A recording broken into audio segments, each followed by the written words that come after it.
On November 22nd, 41-year-old real estate agent Verena Schubert from Frankfurt left her family for a life of luxury with a sheikh from Dubai. 90 days later, Bedouins found her mortal remains buried in the desert, and the investigation would uncover a network of power, violence, and systematic abuse of women in the highest circles of the Gulf states. The woman who sought glamour and a second spring became the victim of a man who collected women as trophies and destroyed them as soon as they bored him. Verena Schubert was a woman who outwardly had everything: a successful real estate agency in Frankfurt, a stately house in Oberursel, 2 healthy children, and a husband who earned well as an entrepreneur. But beneath the shining surface, she suffered from deep dissatisfaction. After 15 years of marriage to Thomas Schubert, she felt ignored, unnoticed, and trapped in a routine that threatened to suffocate her dreams. With her shoulder-length honey-blonde hair, green eyes, and well-groomed appearance, Verena was a woman accustomed to attention. In her youth, she had been a beauty queen, had dreamed of becoming an actress. Instead, she had become a real estate agent, married, and had children. Life hadn't been bad, but it also hadn't been the life she had once dreamed of. Thomas, 5 years older than her, was a solid but uninspiring man.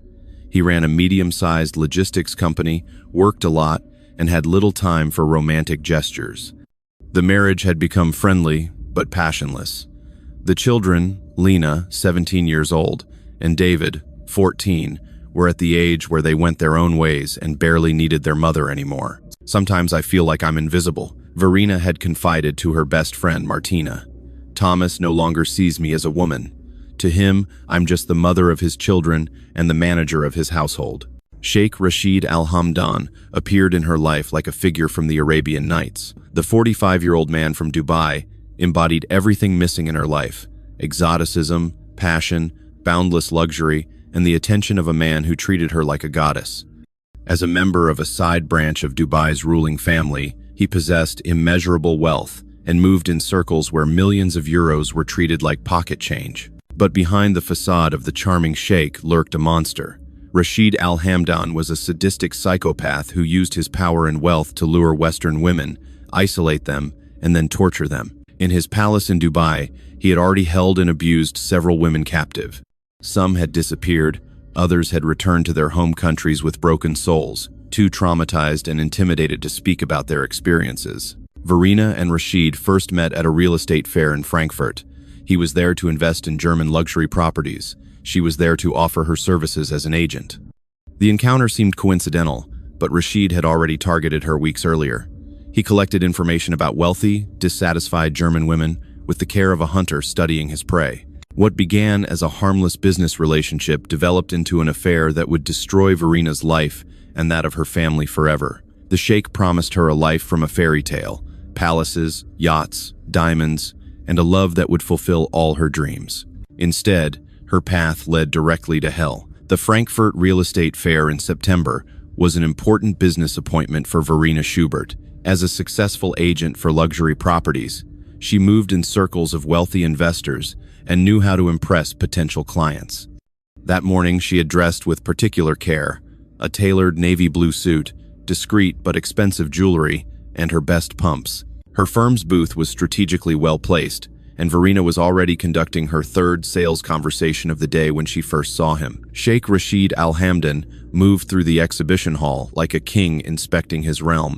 Tall and imposing, in a tailored suit that must have cost at least 10,000 euros, he radiated an aura of power and wealth that drew all eyes to him. He was accompanied by a small entourage: an older man in a suit who was obviously his advisor, a younger man who looked like a bodyguard, and an elegantly dressed woman who functioned as a translator. As they approached Verena's booth, she felt her heart beat faster. "Good day," Rashid said in perfect German with a charming accent.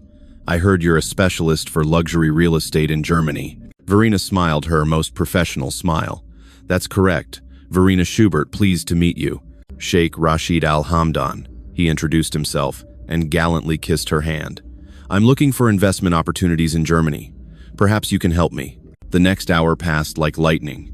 Rashid showed serious interest in several of her properties: a penthouse in Frankfurt, a villa in the Taunus, a historic castle in Bavaria. For each property, he asked intelligent questions and showed an understanding of the German real estate market that impressed Verena. "You know your way around very well," she remarked admiringly. "Business is my passion," Rashid replied. "But I'm also interested in culture. Germany has a fascinating history." As the conversation came to an end, Rashid pulled a golden business card from his wallet. "If you have time, I would like to discuss details with you over dinner. I'm still in Frankfurt for 3 days." Verena hesitated for a moment. Business dinners were normal in her industry, but something about this man confused her. The way he looked at her was more intense than necessary for purely business interest. "That would be possible," she finally said. "Where did you have in mind? Do you know the Villa Merton restaurant? I heard it's one of the best in Frankfurt." Verena knew the restaurant. It was one of the most expensive and exclusive in the city. A dinner there easily cost €300 per person. "Yes, that's a very nice restaurant." "Wonderful. Tomorrow evening, 8 o'clock? I'll have you picked up." After he left, Verena stood for a long time in front of her booth and looked at the golden business card. The name was engraved in Arabic and Latin script. The address showed a palace in Dubai. She Googled his name and found dozens of articles about business deals, charity events, and social occasions. Sheikh Rashid Al Hamdan was obviously a very rich and influential man. At home, she told Thomas about the encounter. "A sheikh wants to buy real estate?" he asked skeptically. "That sounds too good to be true." "Why shouldn't it be true? Germany is a safe haven for investors from the Middle East. Be careful anyway.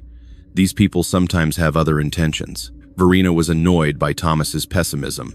Not all people have bad intentions. Sometimes good things happen too. The next evening, she was picked up punctually at 8 o'clock by a black limousine with a chauffeur. The car was more luxurious than anything she had ever seen. Leather seats, a bar, even a small television. She felt like a movie star. At the Villa Merton restaurant, Rashid was already waiting at a private table overlooking Frankfurt. Today, he wore traditional Arabic clothing, a white dish dasha and a black bisht, which gave him a royal aura. "You look wonderful," he said as she sat down. "The dress suits you perfectly." Verena had chosen an elegant black evening dress and felt flattered by his compliment. The dinner was a dream. Caviar, lobster, champagne. Nothing was too expensive or exotic. Rashid was a brilliant conversationalist, cultured and worldly. He spoke about art, politics, philosophy. He told of travels to Paris, London, New York. His world was so much bigger and more exciting than Verena's everyday life in Frankfurt. "Tell me about yourself," he said after the main course. "Such a successful and beautiful woman must have an interesting life." Verena told him about her work, but also about her family. She didn't notice how skillfully Rashid questioned her, how he collected every piece of information about her personal circumstances. "You're married," he observed, looking at her wedding ring. "Yes, for 15 years. And happy?" The question was too personal for a business dinner, but the champagne and Rashid's hypnotic attention made Verena forget her caution. "Happy. That's a big word," she answered thoughtfully.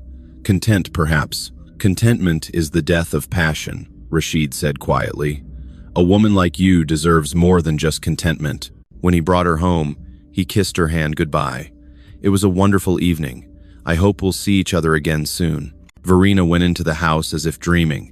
Thomas had already gone to sleep, and she was grateful for that. She didn't want to have to explain why she had been out until midnight, or why she felt so strange, excited, confused, and alive in a way she hadn't felt in years. If you've ever wondered how quickly a seemingly harmless business dinner can become a deadly obsession, then subscribe to this channel, because Verena's story shows how skillfully predators use our deepest longings against us. In the following days, Verena couldn't stop thinking about Rashid. His voice, his smile, the way he had looked at her, everything seemed more intense and meaningful than the gray routine of her everyday life. When 3 days passed without him contacting her, she became restless. On the 4th day, a bouquet arrived at her office, 3 dozen white roses with a handwritten card. "For an extraordinary woman, I think of you, Rashid." Verena's assistant Sandra whistled appreciatively. "Who's the generous one?" "A client," Verena replied, trying to hide her excitement. "I'd like to have a client like that too."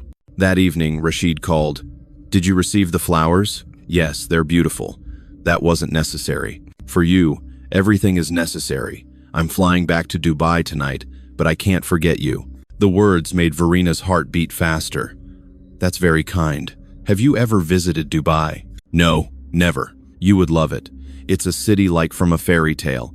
Skyscrapers that touch the clouds, beaches like paradise, luxury you can only dream of. It sounds fantastic. Would you come visit me? As my guest, of course. I could show you my city. Verena was speechless. Such an offer was far beyond any normal business relationship. That's very generous, but I can't. Think about it, Rashid interrupted gently. Life is short. Sometimes you have to take risks to experience extraordinary things. In the following weeks, Rashid bombarded her with attention. Flowers came daily. Expensive gifts were delivered by courier. A Hermes scarf, a Cartier bracelet, a rare perfume. He called every day, sometimes several times. His voice became a fixed part of her day. You've been glowing lately, Thomas remarked at dinner. Has something special happened at work? Just a very big contract in prospect. Verena lied. She could hardly tell her husband that an Arabian sheikh was sending her expensive gifts daily. The children also noticed the change. Lena, her 17-year-old daughter, was particularly observant. Mom, who's always sending you these flowers? She asked one afternoon. A business client. He's very traditional. Must be a very important client, Lena remarked skeptically. After a month, Rashid made a concrete offer. I have a business deal for you, he said on the phone. An investor from Dubai wants to buy a property in Germany. A castle, something historic. The deal could bring you €1,000,000 in commission. Verena's breath caught. €1,000,000. That was more than she earned in 2 years. That sounds too good to be true. It's true, but the investor wants to meet you personally. He's very traditional and only trusts people he's met. And where would this meeting take place? In Dubai, just for a weekend, Friday to Sunday. I'll organize everything. Flight, hotel, transfer. You just have to come. Verena hesitated. A weekend in Dubai, alone with a man who sent her gifts daily and obviously courted her. It was dangerous, but also incredibly tempting. I have to think about it, of course.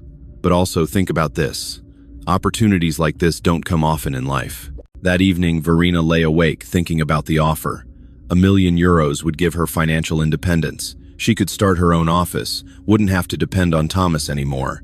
And Dubai, she had always dreamed of seeing this fairy tale city. The next day, she called Rashid. I'm coming. Wonderful, he rejoiced. You won't regret it. I promise you a weekend you'll never forget. That would prove truer than Verena could imagine. Thomas reacted predictably, skeptically to her announcement. A business appointment in Dubai? On the weekend? Verena, that doesn't sound serious. It's a very important client. The deal could be worth €1,000,000. €1,000,000? For what? A castle acquisition. Arabian investors pay high prices for German historic properties. Thomas shook his head. I have a bad feeling about this. You always have a bad feeling when it comes to new opportunities, Verena replied irritably. Maybe that's why we're still living the same boring life. The words hurt Thomas, but he said nothing more. Lately, every conversation with his wife had become an argument. The children also reacted skeptically. Dubai is dangerous for women, Lena said. I read that different laws apply there. That's nonsense, Verena contradicted. Dubai is a modern, international city. Still strange that the client can't come to Germany, David remarked. Very rich people are often eccentric. That's part of the business. On Friday, Thomas reluctantly drove her to the airport. The farewell was cool and tense. Take care of yourself, he said goodbye. I will. It's only 3 days.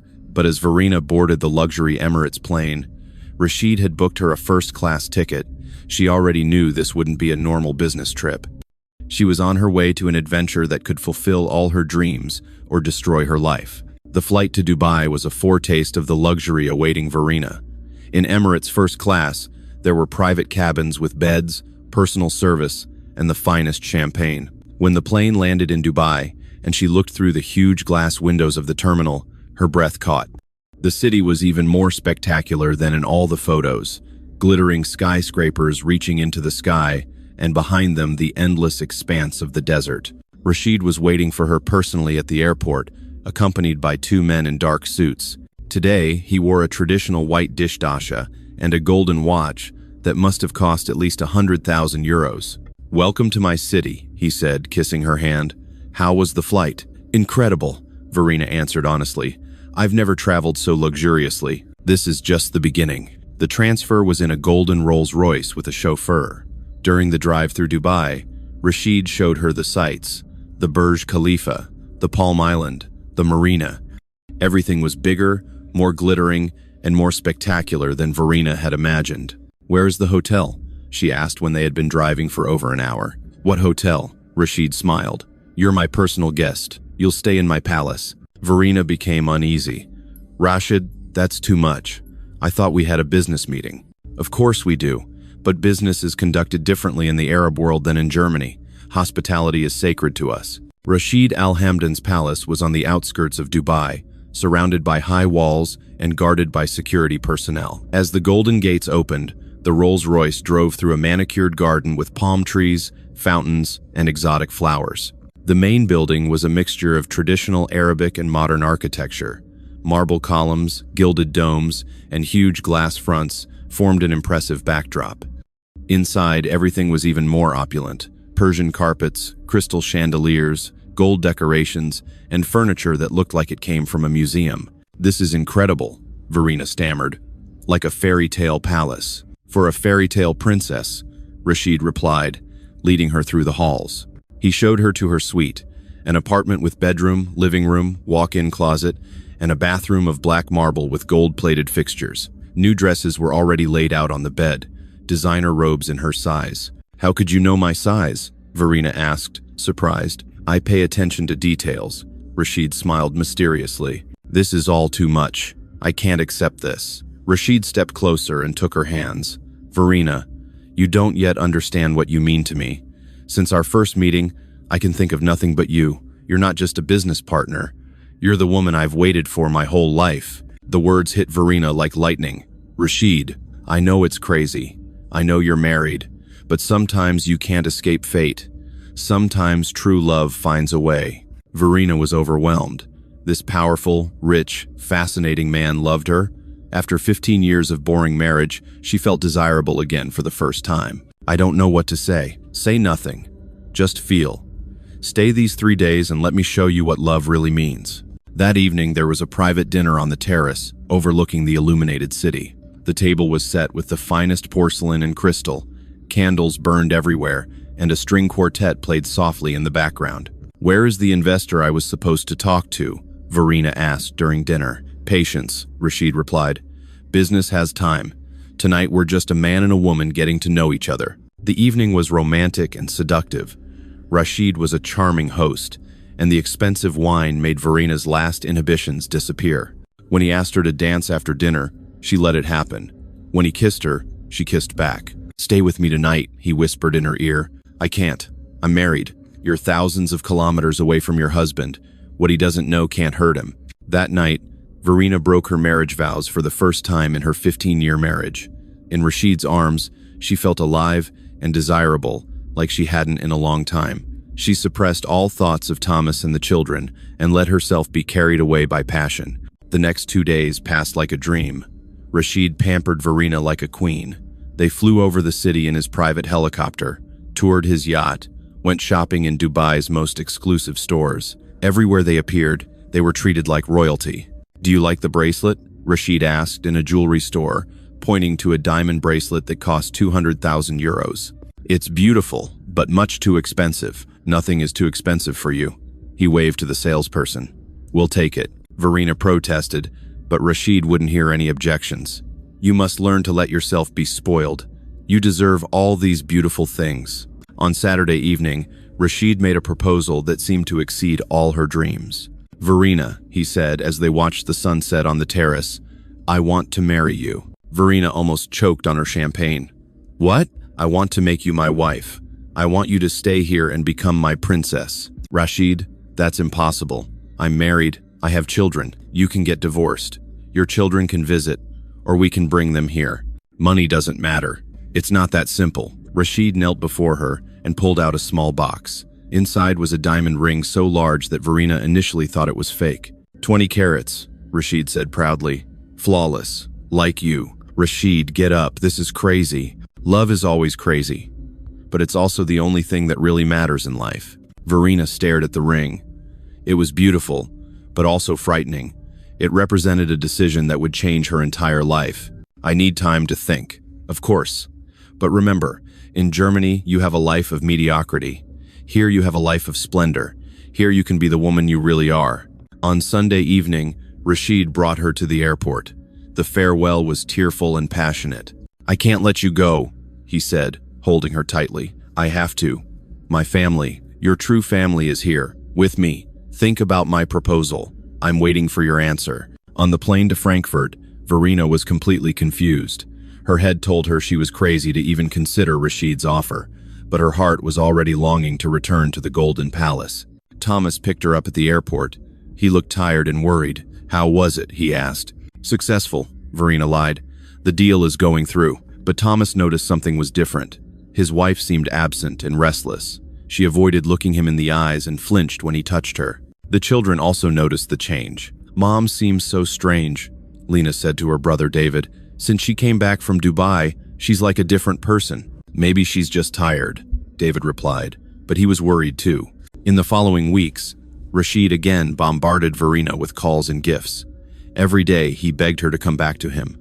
Every day he painted her a picture of a life that would exceed all her dreams.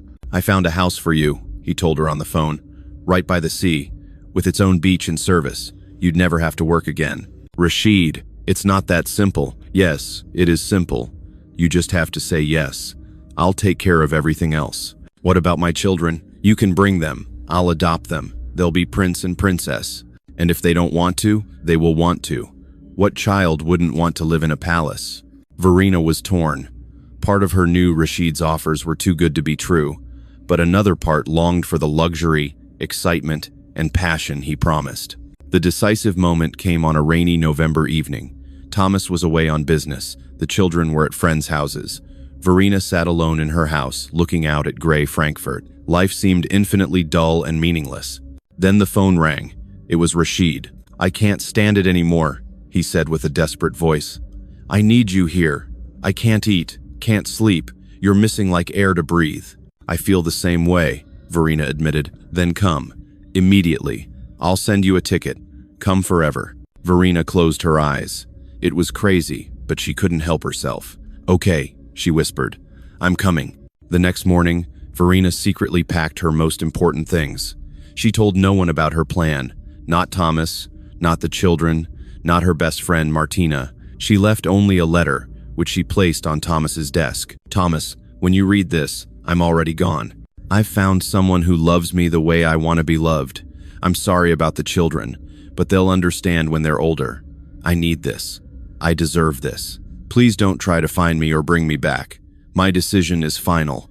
Verena. The letter was cruel in its coldness, but Verena was too intoxicated by her romantic dreams to think through the consequences. At Frankfurt Airport, a first-class ticket was already waiting for her. As the plane took off, she looked down at Germany one last time and thought she would never look back. In Dubai, Rashid received her with even greater splendor than the first time. This time, an entire convoy drove up. Rolls-Royce, Bentley, Ferrari. In the palace, dozens of servants had lined up to greet the new princess. Welcome home, Rashid said, kissing her in front of the assembled staff. The first week was like a fairy tale. Verena was pampered like a goddess. She had personal servants, a cook who cooked only for her, a masseuse who came daily. Her wardrobe was filled with designer clothes, her jewelry box with diamonds and pearls. But slowly, the shadows began to show. Why can't I walk alone? Verena asked when she noticed that security personnel were always near her. Dubai can be dangerous for Western women, Rashid explained. I have to protect you. But I feel like I'm in a golden cage. Rashid's face darkened for a moment. Cage? You live in a palace. You have everything a woman could wish for. Sorry, you're right. I'm just not used to it yet. But there were other disturbing signs. Rashid always wanted to know where she was, who she was talking to, what she was doing. He searched her phone and monitored her emails. Why aren't you writing back to your children? He asked after reading a desperate message from Lena. I want to give them time to get used to the situation. Good. It's better that way. You must forget your old life. Meanwhile, chaos had broken out in Germany. Thomas had found the letter and was first stunned, then furious. The children were devastated. How could she do this to us? Lena cried. I thought she loved us. She's confused. Thomas tried to comfort her. People sometimes do crazy things. He turned to the police, but they could do little. Verena was an adult and had obviously left voluntarily. Try to contact her, advised Detective Chief Inspector Ulrich Brenner. If she wants to come back voluntarily, we can help her. But all attempts to reach Verena failed.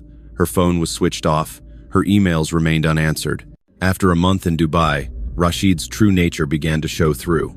The charming, loving man gradually transformed into a controlling tyrant. "You go nowhere without my permission," he said when Verena suggested exploring the city's shopping centers. "But I'm bored. I need something to do. You need nothing but me. I am your world now." When Verena protested, she saw his anger for the first time. His eyes became cold and dangerous, his voice threatening. "You forget where you are," he hissed. "You're in my country, in my house. My rules apply here." "Rashid, you're scaring me." Immediately, he was the charming lover again. "Sorry, my darling. I'm just afraid of losing you. You mean everything to me." But the episode had opened Verena's eyes. She began to understand that she wasn't living in a fairy tale, but in a prison. The situation worsened when Rashid began making impossible demands. "You will convert to Islam," he announced one day. "What? That was never part of our agreement." "There is no agreement. You are my wife. You do what I say. We're not married. Before Allah, we are married. That's enough." Verena realized she had made a terrible mistake. She tried to contact the German embassy, but Rashid had taken away all her means of communication. "I want to go home," she said desperately. "This is your home," Rashid replied coldly. "You will learn to be grateful for what I give you." After 2 months in Dubai, Verena was at the end of her strength. Rashid had completely isolated her, controlled every aspect of her life, and was becoming increasingly violent. What had begun as a love story had become a nightmare. "I miss my children," she cried one evening. "You have no children anymore," Rashid replied brutally. "You only have me. You're a monster." The slap came so fast that Verena didn't see it coming. She staggered and fell to the floor. "Never say that again," Rashid threatened. "I am your lord and master. You belong to me." That night, while Rashid slept, Verena snuck into his office and searched for her passport. She found it in a safe, but she didn't know the combination.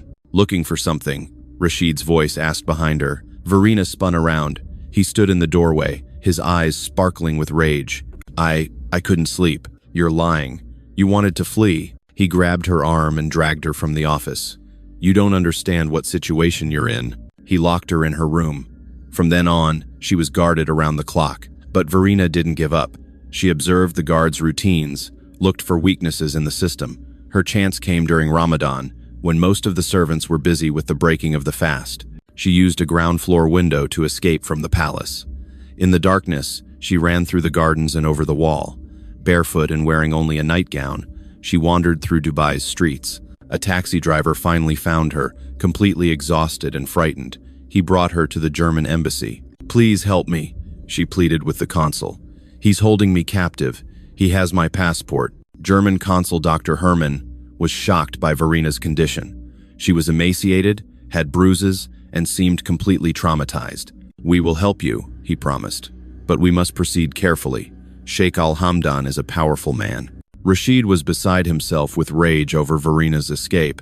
His men searched the entire city, but she had vanished. When he learned she was at the German embassy, he threatened diplomatic consequences. "The woman is my wife," he told the consul on the phone. "She suffers from psychological problems. I demand her immediate return." "Mrs. Schubert is a German citizen," Dr. Hermann replied firmly. "She's under our protection." But Rashid didn't give up. He mobilized his connections in politics and police. Suddenly, the authorities claimed Verena had smuggled drugs. An arrest warrant was issued against her. "That's a lie," Verena protested. "He's trying to get me back." Dr. Hermann believed her, but his hands were tied. "We have to get you out of the country before the police come." In a nighttime operation, Verena was secretly brought to the airport. Rashid's people had all terminals under surveillance, but a German embassy diplomat brought her through a side entrance directly to the plane. "She's free," Dr. Hermann reported to Frankfurt, but Rashid wasn't willing to let Verena go.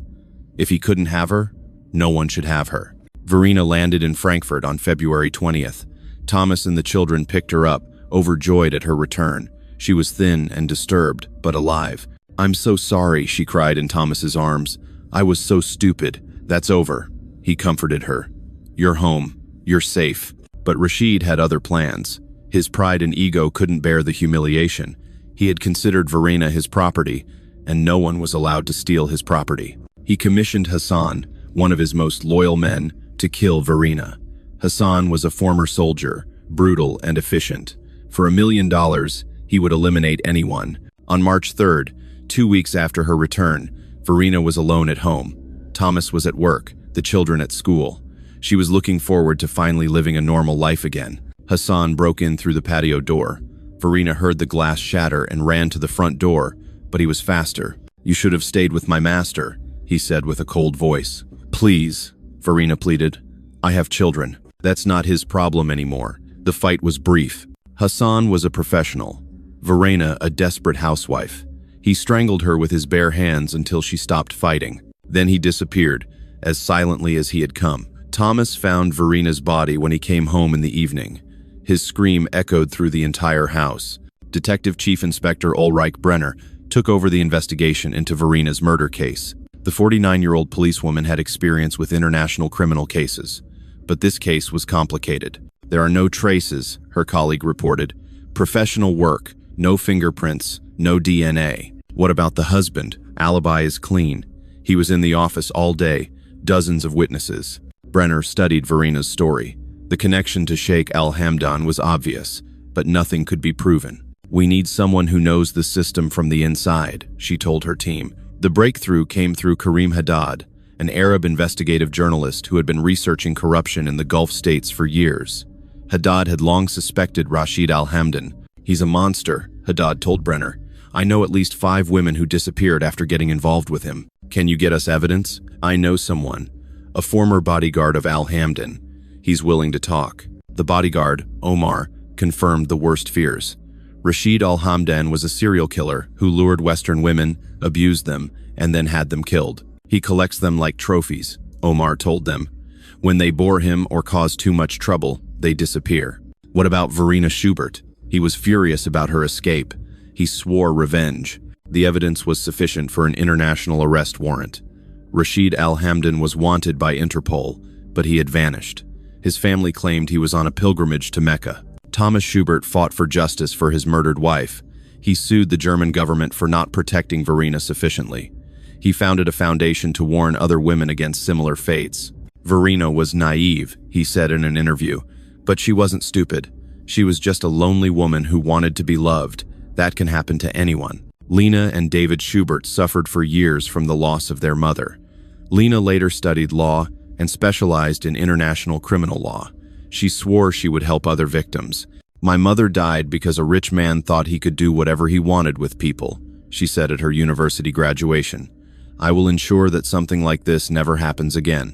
Sheikh Rashid al-Hamdan was never caught. There are rumors that he lives in another country under a false name. Others claim his family eliminated him to avoid further scandals. Dr. Herman, the German consul in Dubai, was transferred after asking too many uncomfortable questions. Relations between Germany and the United Arab Emirates were strained, but business came before justice. Karim Haddad continued his research despite receiving several death threats. Verena Schubert was not the first victim, he wrote in his book about the case.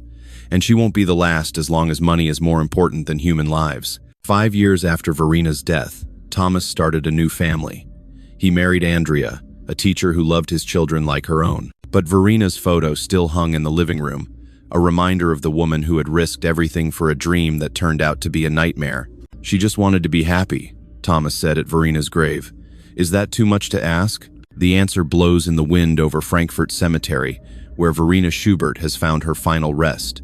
Her gravestone bears the inscription, "A loving mother and wife. Her dream became our nightmare." Sometimes strange women come to her grave and lay flowers.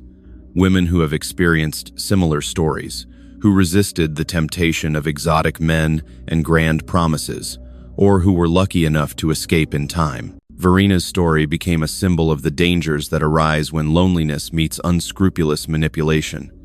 Her story shows how quickly the dream of a perfect life can become a deadly nightmare. The German police still carry her file as an unsolved case. Although everyone involved knows who the real perpetrator island, Detective Chief Inspector Brenner, now retired, works voluntarily with international organizations that advocate for women's rights in authoritarian countries. Verena Schubert was not an isolated case, she says today. She was just one of many women who paid the price for power, being placed above justice. Hassan, the contract killer, disappeared without a trace after the deed. Interpol is still searching for him, but he has probably gone underground with a new identity or been eliminated by his employers. Dead witnesses cannot testify. Verena Schubert's story reminds us to remain vigilant against those who appeal to our deepest longings with grand promises. It shows us that true love never involves isolation, control, or violence, and it reminds us that sometimes the greatest adventure lies in appreciating what we have rather than chasing an unattainable dream. Today, Thomas, Lena, and David live a quiet life in Frankfurt. They have learned to live with the loss, but they have never stopped fighting for justice. Verena's story is told in schools, shown at prevention events, and covered in documentaries. If even one woman is saved by Mom's story, Lena says today, then her death wasn't completely in vain, but the price was too high. Verena Schubert just wanted to be loved, just wanted a life full of passion and adventure. Instead, she became the victim of a monster disguised as a fairy tale prince. In the starlit nights over Frankfurt, when the wind rustles through the trees, her children remember the mother she was before she dreamed the fateful dream of life as a princess. They remember her laughter, her hugs, her bedtime stories, and they swear to themselves that they will never forget that true love is not made of gold and diamonds, but of time, attention, and the courage to be there for each other even in difficult times.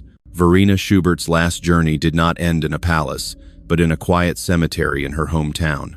But her story lives on, as a warning, as an admonition, and as a reminder that happiness is often closer than we think.